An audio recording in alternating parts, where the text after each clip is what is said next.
Hello everyone, welcome to my YouTube channel. कैसे हो आप सभी? आई होप आप सब बहुत अच्छे होंगे।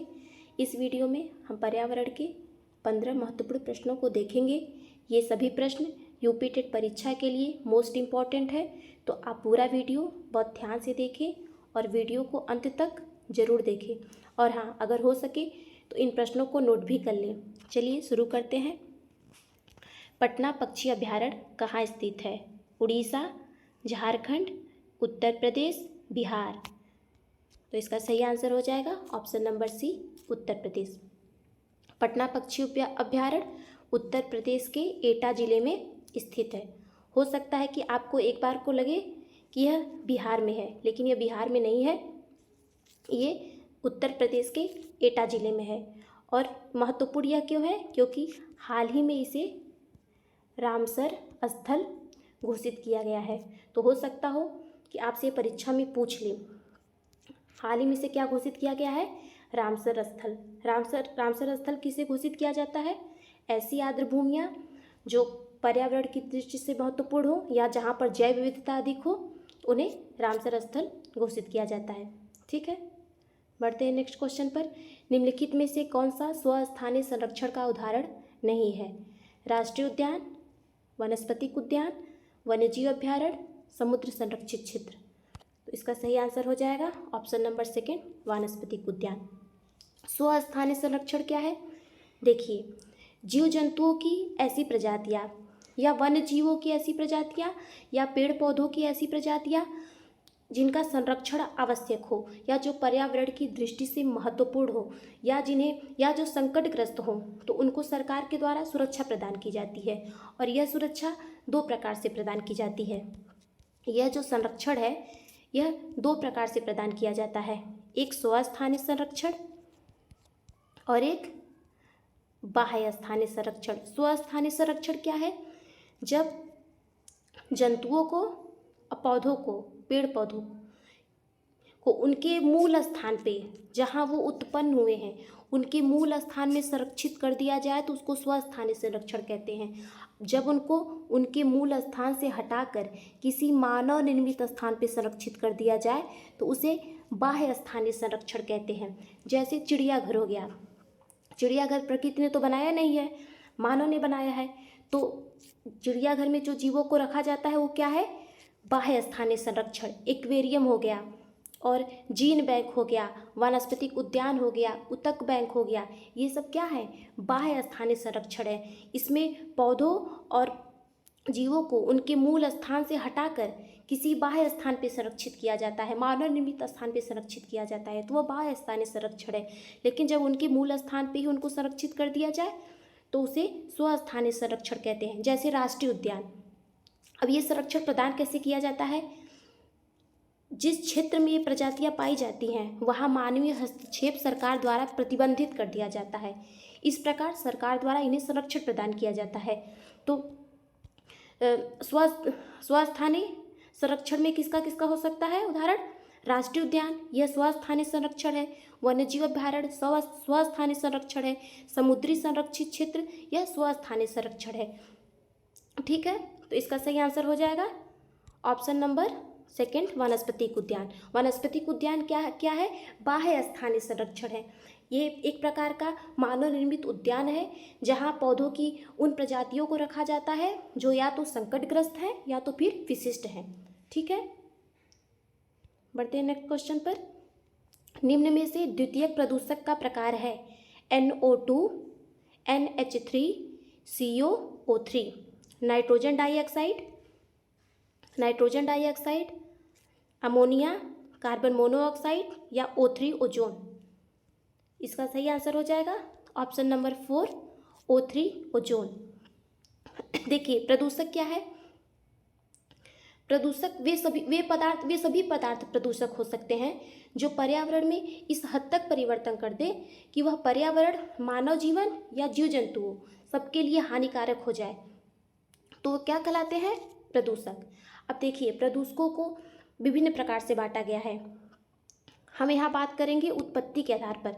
देखिए, उत्पत्ति के आधार पर प्रदूषकों को दो भागों में बांटा गया है, एक प्राथमिक प्रदूषक और एक द्वितीयक प्रदूषक। प्राथमिक प्रदूषक क्या है? प्राथमिक प्रदूषक वे प्रदूषणकारी तत्व हैं जो अपने मूल स्थान से निकलकर डायरेक्ट पर्यावरण में प्रदूषण करें, जो अपने मुख्य स्रोत से, जहाँ से वो उत्पन्न होते हैं, वहाँ से निकले और डायरेक्ट पर्यावरण में प्रदूषण करें। अब इनका स्रोत क्या हो सकता है? प्रदूषणकारी तत्वों का स्रोत क्या हो सकता है? कारखाने हो सकते हैं, वाहन हो सकता है, ज्वालामुखी से निकलने वाली जहरीली गैसें हो सकती हैं। तो ये जब अपने उत्पत्ति स्रोत जहाँ से ये निकलते हैं, वहाँ से निकलकर अगर डायरेक्ट पर्यावरण में प्रदूषण करें तो ये प्राथमिक प्रदूषक है। द्वितीय प्रदूषक क्या है? जो वातावरण में रासायनिक अभिक्रिया के फलस्वरूप बने। जब ये प्राथमिक प्रदूषक आपस में अभिक्रिया करके कोई तीसरा प्रदूषणकारी तत्व बनाते हैं तो उसे द्वितीय प्रदूषक कहते हैं। जरूरी नहीं है कि ये जो द्वितीय प्रदूषक है ये इन्हीं प्राथमिक प्रदूषक से बने, जरूरी नहीं है। जैसे O3, जैसे ओजोन क्या है? ये ओजोन जो प्रदूषणकारी तत्व है यह ऑक्सीजन से बना है। किससे? ऑक्सीजन से। सूर्य के प्रकाश में जब ऑक्सीजन टूटता है, आपको पता है कि ऑक्सीजन के एक अणु में 2 परमाणु होते हैं। जब ये आपस में टूटता है तो इसका एक परमाणु जाके ऑक्सीजन के साथ जब संलग्न होता है, रासायनिक अपक्रिया करता है तो O3 बनता है, अर्थात ओजोन बनता है। लेकिन आपको लग रहा होगा कि ओजोन तो हमें संरक्षण प्रदान करता है, समताप मंडल में ओजोन की परत पाई जाती है ना, तो ये हमको संरक्षण प्रदान करता है, तो ये प्रदूषणकारी कैसे हो गया? देखिए, जब तक ओजोन समताप मंडल में है तब तक ये मानव के लिए लाभदायक है। ये जो सूर्य से हानिकारक पराबैंगनी किरणें आती हैं उनसे हमारी क्या करती है? रक्षा करती है। तब तक के लिए अच्छा है अगर ये समताप मंडल में है। लेकिन अगर ये धरातल पर आ जाए तो ये एक प्रदूषक का काम करता है।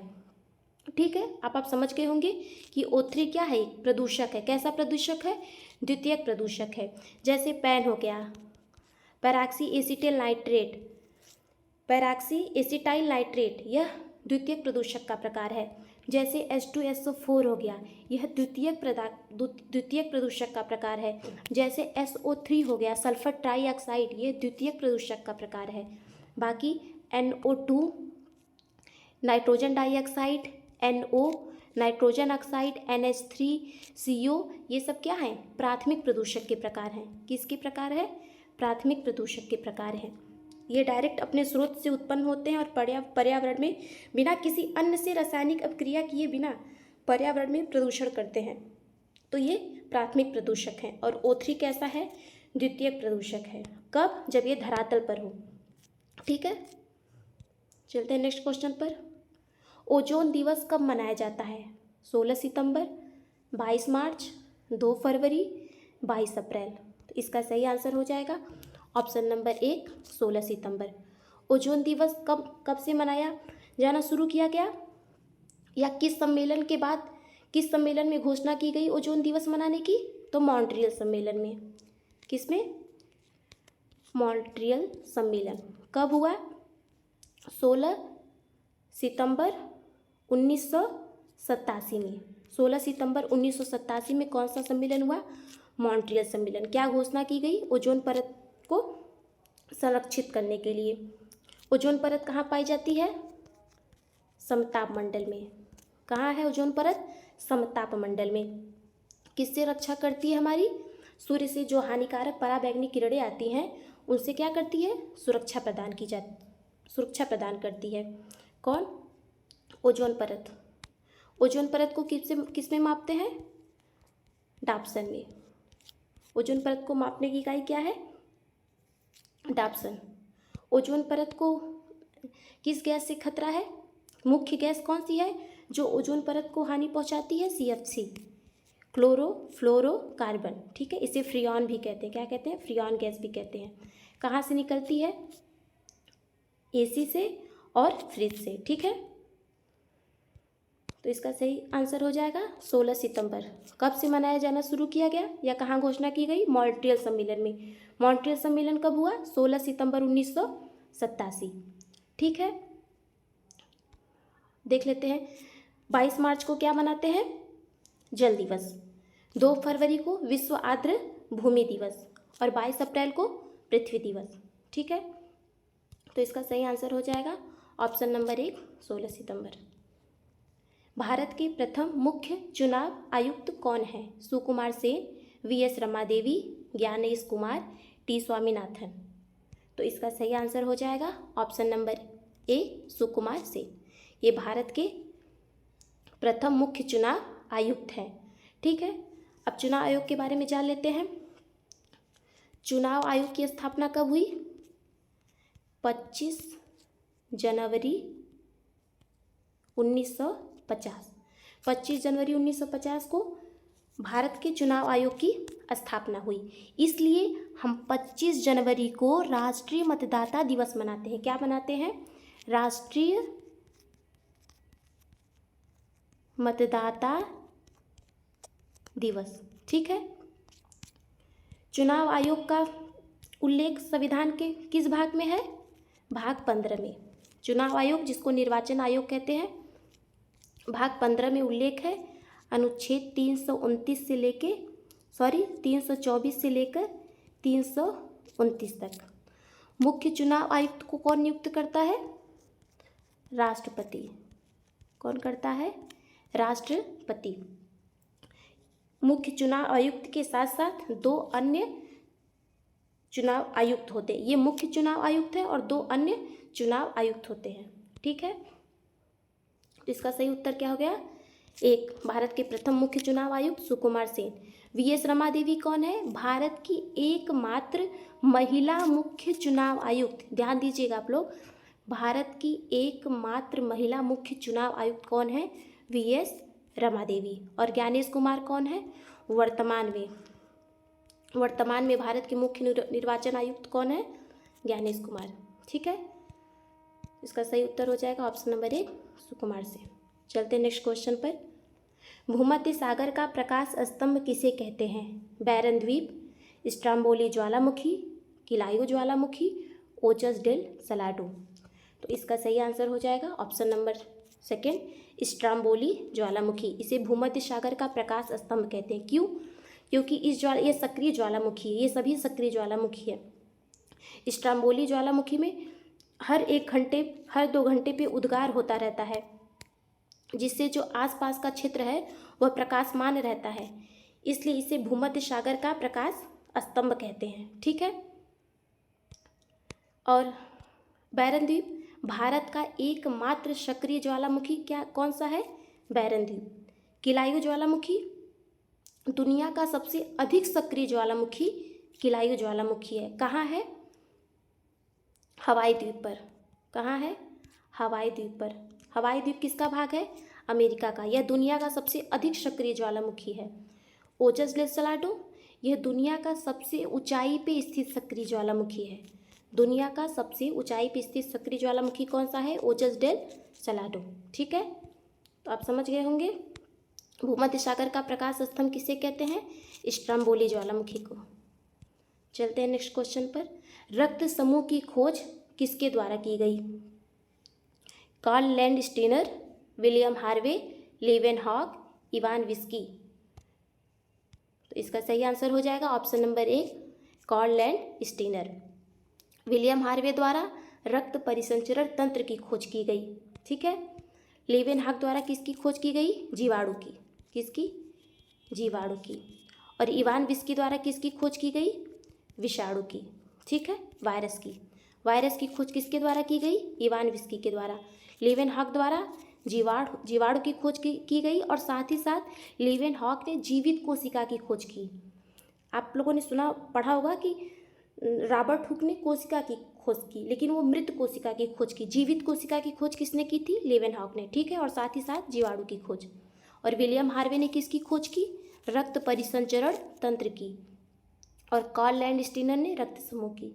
इसका सही आंसर हो जाएगा ऑप्शन नंबर 1 कार्ल लैंडस्टीनर। ठीक है, पढ़ते हैं नेक्स्ट क्वेश्चन पर। भारतीय वन सर्वेक्षण केंद्र कहाँ स्थित है? नई दिल्ली, कोलकाता, देहरादून, नागपुर। तो इसका सही आंसर हो जाएगा ऑप्शन नंबर 3 देहरादून। उत्तराखंड की राजधानी देहरादून में क्या अवस्थित है? भारतीय वन सर्वेक्षण केंद्र। ठीक है, इसकी स्थापना कब हुई? 1 जून 1981। ठीक है, 1 जून 1981 को भारतीय वन सर्वेक्षण केंद्र की स्थापना हुई। यह किसके अंतर्गत कार्य करता है? पर्यावरण मंत्रालय के अंतर्गत। क्या जारी करता है? भारत वन स्थिति रिपोर्ट, जो हर 2 वर्ष में भारत वन स्थिति रिपोर्ट जारी होती है, वह यही जारी करता है, भारत वन सर्वेक्षण केंद्र। ठीक है, तो इसका सही आंसर हो जाएगा ऑप्शन नंबर 3, देहरादून। स्थापना कब हुई? 1 जून 1981। ठीक है, चलते हैं नेक्स्ट क्वेश्चन पर। प्रथम संविधान संशोधन कब हुआ? 1951, 1956, 1967, 1975। तो इसका सही आंसर हो जाएगा ऑप्शन नंबर 1, 1951। 1951 में प्रथम संविधान संशोधन हुआ, जिसके तहत 9वीं अनुसूची जोड़ी गई। कौन सी? 9वीं अनुसूची। आपको पता होगा कि मूल संविधान में कितनी अनुसूचियाँ थी? 8 अनुसूचियाँ थी। ठीक है, और प्रथम संविधान संशोधन के तहत 9वीं अनुसूची जोड़ी गई। प्रथम संविधान संशोधन कब हुआ? 1951। ठीक है, 1956 में कौन सा संविधान संशोधन हुआ? 7वां संविधान संशोधन। 7वें संविधान संशोधन के तहत राज्य पुनर्गठन अधिनियम, राज्य पुनर्गठन अधिनियम को लागू किया गया। ठीक है, राज्य पुनर्गठन अधिनियम को लागू किया गया और इसके तहत 6 केंद्र शासित प्रदेश और 6 केंद्र शासित प्रदेश और 14 राज्य बनाए गए। 14 राज्य बने और 6 केंद्र शासित प्रदेश बने। ठीक है, किस अधिनियम के तहत? राज्य पुनर्गठन अधिनियम। कब लागू किया गया? 1956 में। कौन से संविधान संशोधन के द्वारा? 7वें संविधान संशोधन के द्वारा। ठीक है, 1967 में 21वां संविधान संशोधन किया गया। कौन सा? 21वां संविधान संशोधन। और इसके तहत 15वीं भाषा जोड़ी गई। 15वीं भाषा सिंधी 8वीं अनुसूची में। आपको पता होगा कि 8वीं अनुसूची में वर्तमान में 22 भाषाएं हैं, लेकिन जब संविधान लागू हुआ तो उस समय उसमें 14 भाषाएं थी। कितनी भाषा थी? 14 भाषा थी। और 15वीं भाषा सिंधी को ऐड किया गया। कब? 21वें संविधान संशोधन के द्वारा 1967 में। ठीक है, 1975 में कौन सा संविधान संशोधन हुआ? 36वां संविधान संशोधन। इसके तहत क्या किया गया? सिक्किम को भारत का 22वां राज्य बनाया गया। ठीक है, भारत को पूर्ण राज्य का दर्जा दिया गया, 22वां राज्य का। ठीक है, कब? 1975 में 36वें संविधान संशोधन के द्वारा। तो इसका सही आंसर हो जाएगा, प्रथम संविधान संशोधन कब हुआ? 1951। 9वीं अनुसूची जोड़ी गई। रामगंगा नदी किस नदी की सहायक नदी है? यमुना, गंगा, झेलम, व्यास। तो इसका सही आंसर हो जाएगा ऑप्शन नंबर 2, गंगा। रामगंगा नदी किसकी सहायक नदी है? गंगा नदी की। कहाँ से निकलती है रामगंगा नदी? उत्तराखंड के गढ़वाल जिले से। कहाँ निकलती है? उत्तराखंड के गढ़वाल जिले से। और यह जिम कॉर्बेट नेशनल पार्क से होकर बहती है। जिम कॉर्बेट नेशनल पार्क से होकर बहती है और कन्नौज में आकर गंगा नदी से मिल जाती है। कन्नौज में आकर किससे मिल जाती है? गंगा नदी से। इसको जिम कॉर्बेट नेशनल पार्क की जीवन रेखा कहते हैं। क्या कहते हैं? जीवन रेखा। ध्यान दीजिएगा, आप लोग नोट कर लीजिएगा इसको जिम कॉर्बेट नेशनल पार्क, जो भारत का प्रथम नेशनल पार्क है, प्रथम राष्ट्रीय उद्यान है, उसकी जीवन रेखा कहते हैं। ठीक है, किसकी सहायक नदी है? गंगा की। कहाँ मिलती है गंगा से? कन्नौज में, कन्नौज जिला में आके। ठीक है, तो इसका सही आंसर हो जाएगा ऑप्शन नंबर 2, गंगा नदी। किसी जगह के फ्लोरा तथा फना सूचित करते हैं मछलियों एवं पौधों को, जंतुओं एवं पक्षियों को, पेड़ पौधों एवं जंतुओं को, मछलियों एवं पक्षियों को। तो इसका सही आंसर हो जाएगा पेड़ पौधों एवं जंतुओं को। फ्लोरा जो है पेड़ पौधों को सूचित करता है और फना जंतुओं को। ठीक है, तो इसका सही आंसर हो जाएगा ऑप्शन नंबर 3, पेड़ पौधों एवं जंतुओं को। मक्का में वाइट बड रोग किसकी कमी के कारण होता है? तांबा, जस्ता, मैग्नीज, बोरोन। तो इसका सही आंसर हो जाएगा ऑप्शन नंबर 2, जस्ता। मक्का में जो वाइट बड रोग होता है वो किसकी कमी से होता है? जस्ता। अगर आप लोगों ने पिछली वीडियो देखी होगी पर्यावरण की, तो उसमें मैंने बताया था कि धान में